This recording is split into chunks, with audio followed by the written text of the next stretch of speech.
BJP की जन आशीर्वाद यात्रा में देश के सियासी फलक के सितारे मध्य प्रदेश पहुंच रहे हैं। वो अपने दौरे में बाबा महाकाल के दर पर शीश झुकाना भी नहीं भूल रहे हैं। सोमवार को नंदी हॉल में दो मुख्यमंत्री, एक पूर्व सीएम और केंद्रीय मंत्री पूजा पाठ करते नजर आए।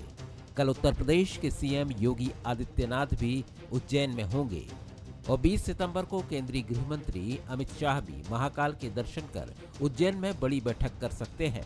यानी जिस तरह देश में अयोध्या, उसी तर्ज पर मध्य प्रदेश में बीजेपी अब उज्जैन मॉडल पर काम करती दिख रही है।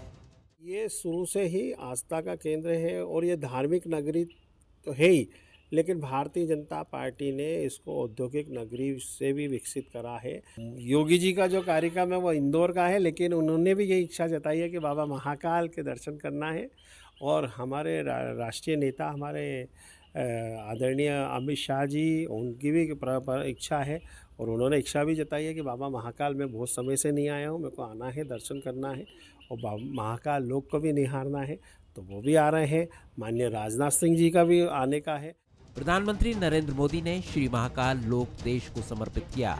उसके बाद से धार्मिक पर्यटन और विकास के एजेंडे पर बीजेपी लगातार आगे बढ़ रही है। प्रदेश भर में बन रहे देवी लोक, राजा राम लोक या हनुमान लोक भी इसी कड़ी में डेवलप किए जा रहे हैं।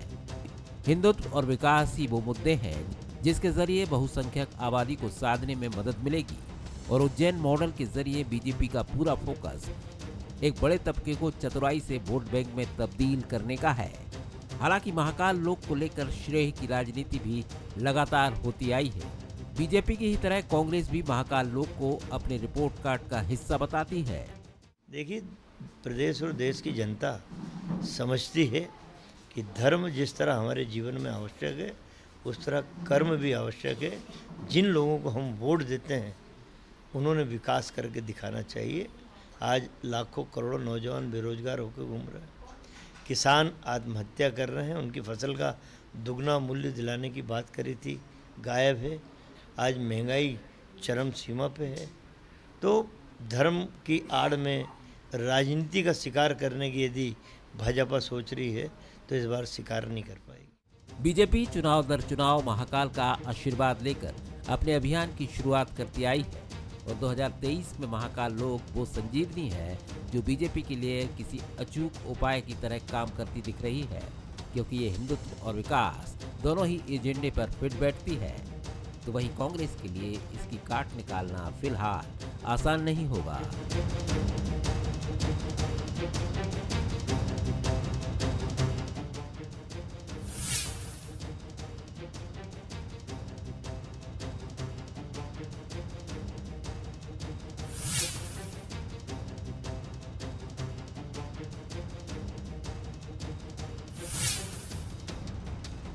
नमस्कार, मैं हूं मनोज सैनी। हमारा आज का मुद्दा है 24 में अयोध्या, 23 में महाकाल। जी हां, 2023 विजय के लिए भारतीय जनता पार्टी की महातैयारी महाकाल की दरबार से होती नजर आ रही।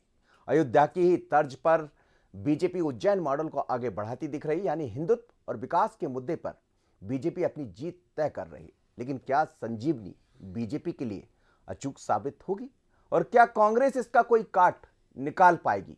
क्योंकि बात महाकाल की ही नहीं हो रही, बात अलग अलग स्थानों की भी हो रही। हाल ही में हमने देखा भारतीय जनता पार्टी की तरफ से ओमकारेश्वर में भी 17 तारीख को प्रधानमंत्री नरेंद्र मोदी पहुंच रहे हैं, वो बड़ी सौगात देने वाले हैं। उसके बाद 14 को जब प्रधानमंत्री ओमकारेश्वर पहुंचेंगे तो उसके बाद फिर एक नई तैयारी दिखाई देगी। ये भी कहा जा रहा है कि आने वाले दिनों में 20 तारीख को महाकाल अमित शाह आ सकते हैं, उसके बाद मोदी भी आ सकते हैं। तो क्या महाकाल से ये तैयारी? समझते हैं। आज मेरे साथ 4 मेहमान जुड़े हैं। डॉक्टर दीपक विजयवर्गीय जी है, भारतीय जनता पार्टी के वरिष्ठ नेता, बहुत स्वागत है आपका। अवनीश बुंदेला जी है, उपाध्यक्ष कांग्रेस मीडिया विभाग के, आपका भी बहुत स्वागत है। चैतन्य भट्ट जी है, वरिष्ठ पत्रकार, सर आपका बहुत स्वागत है। और हमारे न्यूज हेड शरद द्विवेदी जी भी जुड़ रहे हैं, आपका भी बहुत स्वागत। सबसे पहले सर जी के पास ही चलूंगा। शरद जी, महाकाल को लेकर हम कई बार बात करते रहे। जब प्रधानमंत्री महाकाल ने महाकाल लोक को लोकार्पित किया, उसके बाद से हमने ये भी देखा कि उज्जैन में, बल्कि महाकाल के आसपास तमाम तरह की चीजें बदल गई। योगी कल दर्शन करने वाले हैं, महाकाल से आशीर्वाद लेने वाले हैं, उसके बाद 20 को अमित शाह आने वाले हैं। क्या ये माना जाए कि महाकाल से ही महाविजय की शुरुआत करना चाहती भारतीय जनता पार्टी? और इसमें दोनों चीजें दिखाई देती है, आर्थिक बातें भी है, धर्म की बातें भी है और उसके बाद सियासत तो है ही। देखिए, जी। बीजेपी की जो शुरू से सोच रही है वो बड़ी महत्वपूर्ण रही है। सबसे पहले तो ये स्ट्रैटेजी है कि धर्म के इस विषय पर जब भी वो बात करती है तो कांग्रेस को ये कहना कांग्रेस के लिए लाजिमी भी हो जाता है और मजबूरी भी उसकी हो जाती है कि वो ये कहती है कि भारतीय जनता पार्टी धर्म के नाम पर राजनीति करती है। और यही वजह है कि वो बेरोजगारी के मसले को पीछे छोड़ती है, ऐसा आरोप लगाती है कांग्रेस। वो महंगाई के मुद्दे को पीछे छोड़ती है। और बीजेपी दरअसल चाहती भी यही है कि जब भी वो धर्म आधारित किसी विषय को उठाए तो कांग्रेस का जवाब यही होना चाहिए, क्योंकि कांग्रेस का ये जवाब हिंदुत्व की उस छवि को पसंद करने वाले उन मतदाताओं को रास नहीं आता है जो तमाम चुनौतियों के बीच जीवन की धर्म को एक बहुत बड़ी आधार रेखा मानकर चलते हैं। और जब कांग्रेस ये बात करती है तो बीजेपी को ये कहने का मौका मिल जाता है कि कांग्रेस जो है कहीं ना कहीं धर्म के इस रुख को लेकर, इस रवैये को लेकर एक मुखालिफत के नज़रिए के साथ सामने आती है। और निश्चित तौर पर जैसा आपने कहा कि महाकाल लोक परिसर का जो मॉडल है वो मॉडल एक बड़ा अलग तरह का मॉडल है, क्योंकि ये मॉडल आगे जाकर ये भी बता सकता है कि अगर आप एक धार्मिक पर्यटन को बहुत बेहतर तरीके से विकसित करते हैं तो एक शहर की जीवन रेखा भी बदल जाती है, वहाँ रोज़गार के अवसर डेवलप होते हैं, होटल और पर्यटन इंडस्ट्री जो है वो बहुत तेज़ी से विकसित होती है। तो एक पंथ दो काज हैं और कांग्रेस की मजबूरी और व्यवस्था ये है कि इस पर वो कहे तो क्या कहे। मनोज, बिल्कुल ठीक कह रहे हैं आप। कांग्रेस से इसीलिए अवनीश जी से समझ भी देते। अवनीश जी देखिए, महाकाल की बात आप भी करते रहे हैं और भारतीय जनता पार्टी भी, लेकिन जब बात हिंदुत्व की आती है तो फिर तमाम तरह की चीज़ें उसमें सामने आ जाती है, एक दूसरे पर आरोप प्रत्यारोप भी लगते हैं, जैसा शरद जी भी कह रहे थे। लेकिन ये भी सच है कि महाकाल लोक के कारण सब कुछ बदल गया और अब महाकाल लोक से ही भारतीय जनता पार्टी अपने हर काम की शुरुआत करना चाहती। राहुल गांधी को भी हमने आते हुए देखा भारत जोड़ो यात्रा के दौरान। लेकिन क्या ये माना जाए कि इस यात्रा में आपको भी आगे बढ़ने की जरूरत है? देखिए मनोज जी, मैं तो साफ कहूँगा कि महाकाल का दरबार एक ऐसा दरबार है कि अगर योगी जी दर्शन करने आ रहे हैं, अमित शाह जी दर्शन करने आ रहे हैं तो कोई बहुत बड़ी बात नहीं है। पूर्व में भी आप देखें कई सारे प्रधानमंत्री, वर्ल्ड के कई जो सनातन धर्म से नहीं भी जुड़े हैं वो प्रधानमंत्री, नेता, मंत्री आकर यहाँ दर्शन करके जाते हैं, क्योंकि महाकाल का दरबार वैसा है। लेकिन हाँ, जो नेतागण भारतीय जनता पार्टी के भी आ रहे हैं, 23 और 24 की जो बात आप कर रहे हैं मनोज जी, तो मैं बड़ी विनम्रतापूर्वक कहूँगा, देखिए जब आप आते हैं तो ये बात जरूर उठेगी कि महाकाल लोक परिसर जो आपने बनाया, लेकिन महाकाल मंदिर के विकास की बात की शुरुआत कहाँ से हुई? 15 साल शिवराज जी ने अपना कार्यकाल पूरा किया, मुख्यमंत्री रहे। 2018 के पहले कभी महाकाल की याद नहीं आई। कमलनाथ जी की सरकार बनी, उन्होंने 350 करोड़ रुपए महाकाल मंदिर के विकास के लिए, मतलब वो पहले व्यक्ति थे, विजनरी व्यक्ति अगर मैं कहूं कमलनाथ जी, जिन्होंने महाकाल मंदिर के उससे पहले 2016 का सिंहस्थ भी निकला है सर। सिंहस्थ, छोटा सा मैं निवेदन करूंगा मनोज जी, सिंहस्थ एक प्रक्रिया है। सिंहस्थ हर 12 साल में जहां होता है वो होना है। इलाहाबाद होता है, उज्जैन होता है, कई जगह होता है, नासिक में होता है, तो वो एक प्रक्रिया है। देखिए वो तो एक काज है, वो तो होना है। वो तो मैं बात कर रहा हूं कि विकास की बात, इसके पहले शिवराज जी की सरकार को कभी ये याद नहीं आई। और उसके बाद ठीक है हमारी सरकार चली गई, लेकिन हमने उस विकास की नींव रखी। हमें आज नंदी हॉल से जो सब लोग दर्शन करते हैं, वो नंदी हॉल का सबसे पहले ये सोचा था कमलनाथ जी ने कि नंदी हॉल में खड़े होकर सब लोग महाकाल जी के दर्शन कर पाएं। नंदी हॉल खुला कैसे, बना कैसे, इसकी भी बात है। और दूसरी बात, लेकिन ये हमने कल्पना नहीं की थी कि महाकाल के नाम पर आप परिसर बना के घोटाला करोगे। मैं तो कह रहा हूँ इतने बड़े बड़े नेता आ रहे हैं, इस ओर भी जरा चर्चा हो जाए, ध्यान कर लें। हम ये बात नहीं कर रहे कि विकास की बात हम अगली बार कर लेंगे, लेकिन अभी मैं जो बात कह रहा हूँ मनोज जी, बड़े निवेदन से, अमित शाह जी आ रहे हैं, मोदी जी आ रहे हैं, योगी जी आ रहे हैं, और पता नहीं कौन कौन से जी आ रहे हैं, लेकिन मैं इतना निवेदन करूंगा, आपके जी भी जल्दी आएंगे। हमारे जी तो पहले भी आ चुके सर, लेकिन एक जी और आए थे भी कुछ दिन पहले, प्रमोद सावंत जी। एक छोटी सी तुलना करूंगा, प्रमोद सावंत वो व्यक्ति थे गोवा के मुख्यमंत्री जिन्होंने खुले तौर पे वहां बीफ बिकने की मुखालफत है, उन्होंने कहा था, पैरोकारी की थी कि बीफ हम सस्ता कर देंगे गोवा में, वो दर्शन करके मत जाइए जी। सर मैं एक निवेदन करूं, मैं एक अंतर बता रहा हूं, देखिए मतलब एक ही देश में, मतलब एक कुछ लोग हैं दो तरह के, और कुछ दिन पहले आलिया भट्ट और रणबीर कपूर दर्शन करना चाहते थे, उनको दर्शन करने नहीं देते। तो मैं इतने निवेदन करूंगा साहब, भगवान का दरबार है, राजनीति तो आ ही गई जी। नहीं तो प्रमोद सावंत के लिए प्रोटोकॉल क्यों, उनको सजा उनको मजा, तो ये बात है साहब। दर्शन है महाकाल के दरबार पर, राजनीति ना की जाए तो अच्छा होगा। दीपक जी, 24 में अयोध्या, 23 में महाकाल। देखिए, भारतीय जनता पार्टी के लिए अयोध्या हो या महाकाल हो, ये कोई राजनीति का विषय नहीं है, ये स्ट्रेटजी का विषय नहीं है, ये हमारे विश्वास का विषय है। भारतीय जनता पार्टी की स्थापना ही इस देश के सांस्कृतिक पुनरुत्थान के लिए हुई है। आप जो पहली भारतीय जनता पार्टी है, उसके पहले जनसंघ की प्रारंभिक बैठकों के बारे में जानकारी लेंगे तो उसका उद्देश्य ही भारत को उसके प्राचीन गौरव के स्तर तक ले जाना है। मैं समझता हूँ कांग्रेस पार्टी इस संबंध में लगातार झूठ बोलती रही है और हम देखते हैं देश के स्वतंत्र होने के बाद एक बड़ा ही काम होना चाहिए था कि इस देश में को अपमानित करने के लिए 1000 साल तक मंदिर तोड़े गए, दूसरे सांस्कृतिक जो हमारी विरासत है उनके उसमें तोड़फोड़ हुई, तो उनका पुनरुत्थान किस तरह हो और हमारा आत्मगौरव किस तरह जगे, ये प्रयास होने चाहिए थे।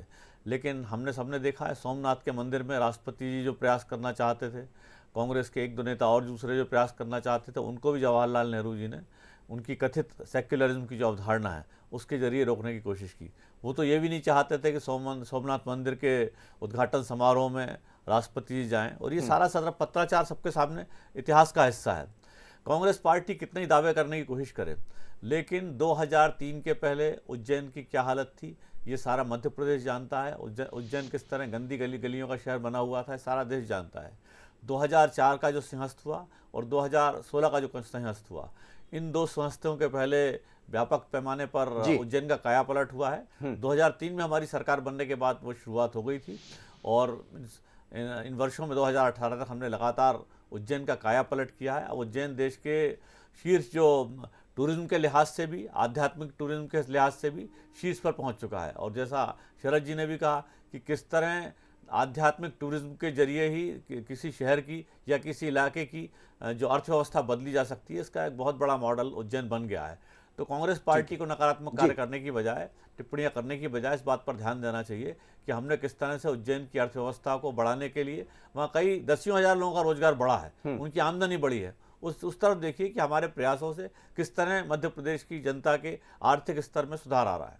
ये बात सच है कि धार्मिक पर्यटन के साथ लोगों का जीवन स्तर भी बदलता है। चैतन्य भट्ट जी, क्या महाकाल बेड़ा पार करेंगे?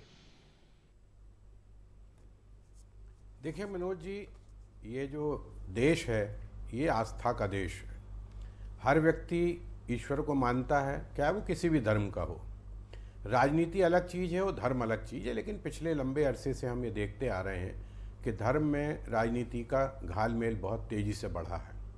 आप देखिए कि हर व्यक्ति ईश्वर को मानता है और अगर कोई अच्छा काम करने के लिए घर से निकलता है तो वो ईश्वर को प्रणाम करके निकलता है, उनके चरण छू के निकलता है। चुनाव एक बहुत बड़ा संग्राम है।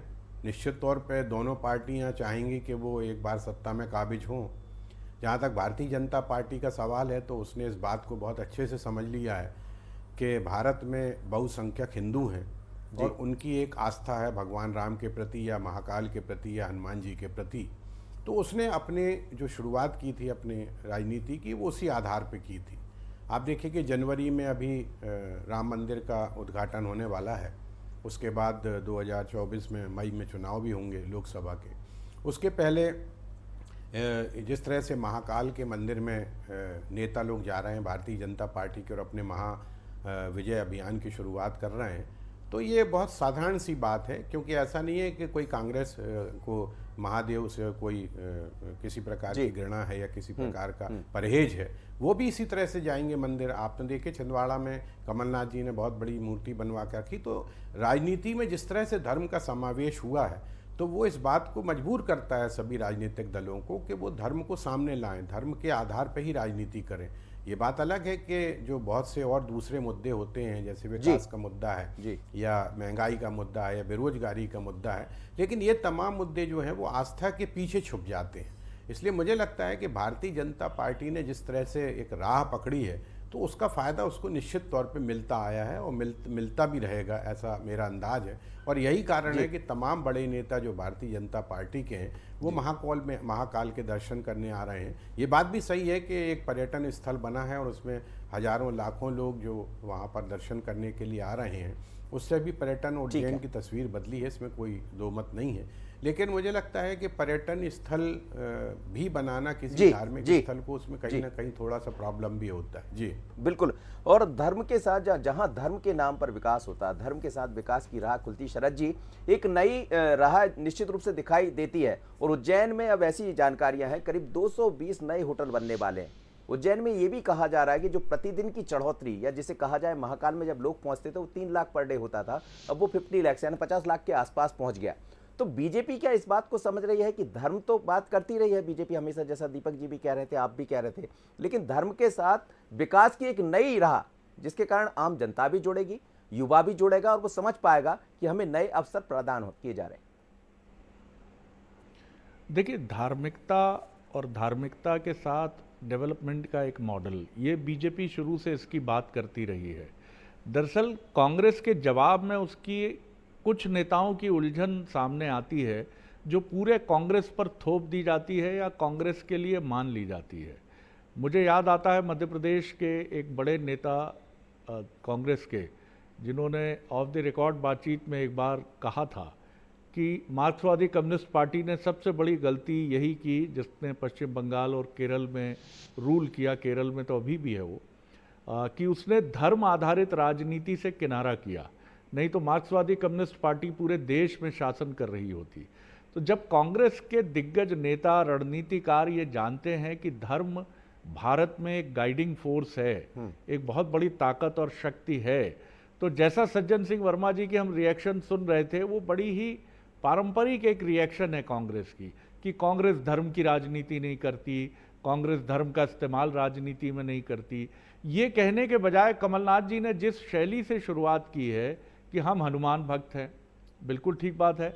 अगर बीजेपी राम भक्त है तो आप हनुमान भक्त हो जाइए, या हनुमान भक्त आप हैं तो इसमें किसी को क्या आपत्ति होगी। तो ये जो तरीका है, लेकिन इसको लेकर कांग्रेस में दुविधा है। अब कथाओं का दौर शुरू होता है कांग्रेस में, तो कांग्रेस के नेताओं की प्रतिक्रिया सामने आ जाती है कि साहब ये ठीक नहीं है, ये ठीक नहीं है, कांग्रेस कभी इस तरह की राजनीति नहीं करती है। तो इस उलझन का पूरा फायदा जो है वो बीजेपी के खाते में जाता है। मुझे लगता है कि बीजेपी अगर धर्म आधारित राजनीति पर, बीजेपी पर ये बात कही जाती है या उस पर यह आरोप भी लगाया जाता है कि वो धर्म आधारित राजनीति करती है या राजनीति में धर्म का वो इस्तेमाल करती है, तो कांग्रेस को किसने रोका है? और क्या इसका जवाब इसी तरीके से नहीं दिया जा सकता है? आपको कहीं ना कहीं बीजेपी के समकक्ष आना है राजनीति की शैली में, तो आपको उसी आस्था, उसी विश्वास के साथ इस गंगा में डुबकी लगानी होगी। मनोज, बिल्कुल आप ठीक कह रहे हैं। अवनीश जी, ये जो एक बात बीच में आती है जिसकी तरफ शरद जी भी इशारा कर रहे हैं, ये कहीं ना कहीं मुश्किल बढ़ाती है। हाल ही में आप देखिए, जैसे कमलनाथ जी ने अभी 2 कथाएं कराई, जिसमें धीरेन्द्र शास्त्री भी पहुंचे, प्रदीप मिश्रा भी पहुंचे, लेकिन आपके ही लोगों की तरफ से फिर बयान आ जाते हैं, तो फिर समझ नहीं आता कि कांग्रेस की आखिर लाइन क्या है। देखिए, मैं मनोज जी बड़ी विनम्रतापूर्वक शरद जी की बात का जवाब देना चाहूँगा कि जो बयानात हैं वो बयान दोनों तरफ से आते हैं। जो नेता उनको लगता है कि हम साइडलाइन होगा, उनको लगता है फिर से लाइमलाइट, जैसे प्रीतम लोधी, उमा भारती, उनने भी बीजेपी के हिंदुत्व के ऊपर, धार्मिक प्रतिक्रिया के ऊपर उन्होंने भी कई सारी प्रतिक्रिया, बड़ी तीखी प्रतिक्रिया, उनमें मैं नहीं जानना चाहता क्योंकि आज का विषय बड़ा अच्छा है। बाकी जो उज्जैन के रोजगार की बात हो रही है, मैं ये कहूँगा उसके ऊपर बीजेपी को कि साहब ये अंडर एम्प्लॉयमेंट को आप, इतना है अवनीश जी कि आपके यहाँ दिग्गज नेताओं की प्रतिक्रिया सामने आई है। सर मैं इतना निवेदन करूंगा कि जो उज्जैन के जो रोजगार की बात कर रहे हैं, बेसिकली वो अंडर एम्प्लॉयमेंट है। अगर रोजगार की बात है तो आप देखिए, उज्जैन से 36 किलोमीटर दूर देवास है। हमारी सरकारों ने वहां पर Tata export, Ranbaxy, moral overseas, गजरा गेयर जैसे बड़े बड़े संस्थान स्थापित किए थे, जो पिछले 10 साल में बंद हो चुके, पलायन कर गए मध्य प्रदेश थे। उज्जैन से 60 किलोमीटर दूर आता है पीतमपुर। आप देखें कितना बड़ा इंडस्ट्रियल हब था, वहाँ की 50% फैक्ट्रियाँ तो बंद हो चुकी या उनका प्रोडक्शन कैपेसिटी 50% पर जैसे ब्रिजस्टोन जैसी कंपनी ने पुणे शिफ्ट कर लिया। क्यों? क्योंकि सरकार पिछले 15-17 साल में ना तो इनको मूलभूत सुविधाएं जो थी, पानी, बिजली सस्ती दरों पर नहीं दे पाई। बिजली की, पानी की बहुत बड़ी समस्या है। तो हमारा सर ये विकास का सरकार का तो दावा है, हमारा ये विकास का मॉडल था। अब अगर उज्जैन में लगता है कि भाई आप अंडर एम्प्लॉयमेंट को अगर रोजगार मानते तो अच्छी बात, हम तो ये कहते बाबा महाकाल के दरबार में जाइए, दर्शन करके आइए। लेकिन मेरा निवेदन है अमित शाह जी से और मोदी जी से, सबसे, कि आसपास थोड़ा देवास और पीतमपुर पर भी नजर घुमाइए कि फैक्ट्रियां बंद क्यों हो गई हैं। नहीं, लेकिन लाइन तो ये है, क्या जो बात कही जा रही है आपके नेताओं, जैसे शरद जी ने भी कहा कि कहने वाले कोई छोटे नेता नहीं होते, बड़े होते, ये मुश्किल बढ़ाते ना आप, इसमें तो एक लाइन आपको तय करना पड़ेगा ना, फिर बीजेपी वहां तो बढ़। देखिए मनोज, यहाँ ये समझना होगा कि बीजेपी ने दोनों धाराएं अलग रखी, उसने अच्छे दिन और राम मंदिर का मिश्रण नहीं किया, उसने वो दोनों विषय अलग रखे, 370 और धार्मिकता को अलग अलग रखा है, इन दोनों को मिलाया नहीं है।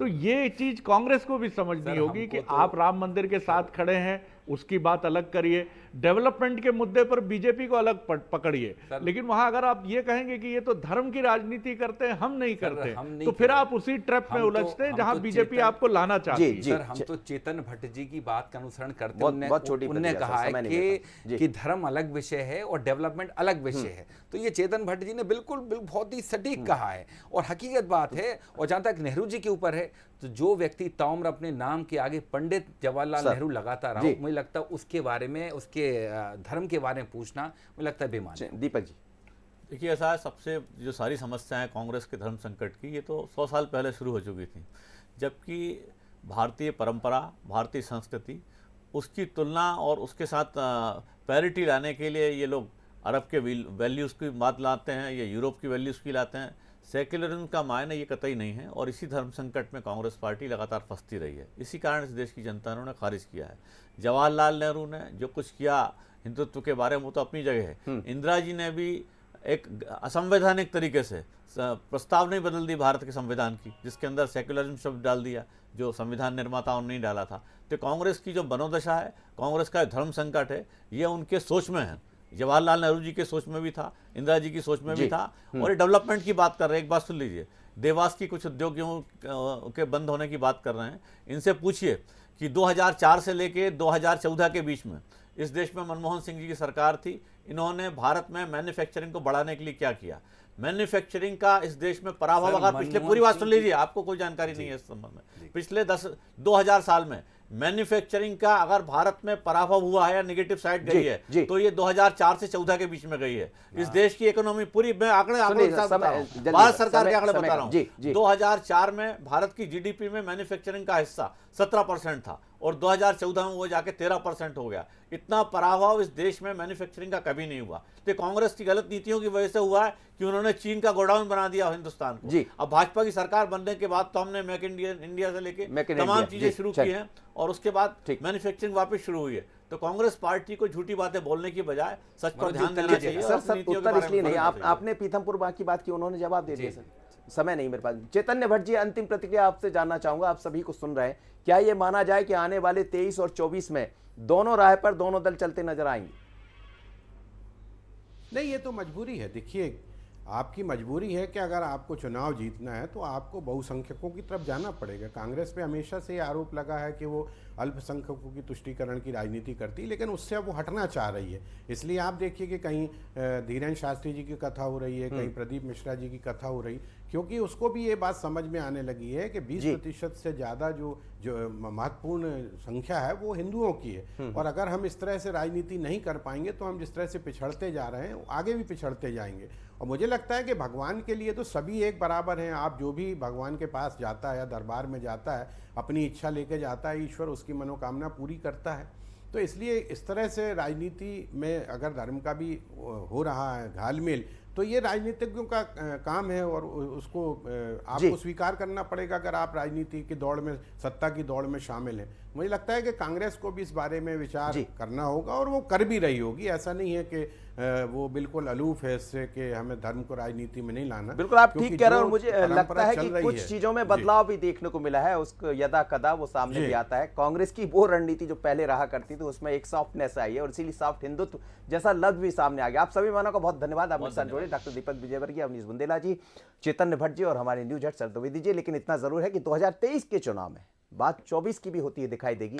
अयोध्या भी सामने आएगा, महाकाल भी, लेकिन आशीर्वाद महाकाल का, राम का किसको मिलेगा? लेकिन असली आशीर्वाद देने वाली जनता, प्रजातंत्र में सबसे बड़ी जनता होती है। अब वो किसकी बात को समझ पाएगी और किसके भरोसे को आगे बढ़ा पाएगी, ये समझ आएगा। आगे देखिए मोर माटी मोर खबर।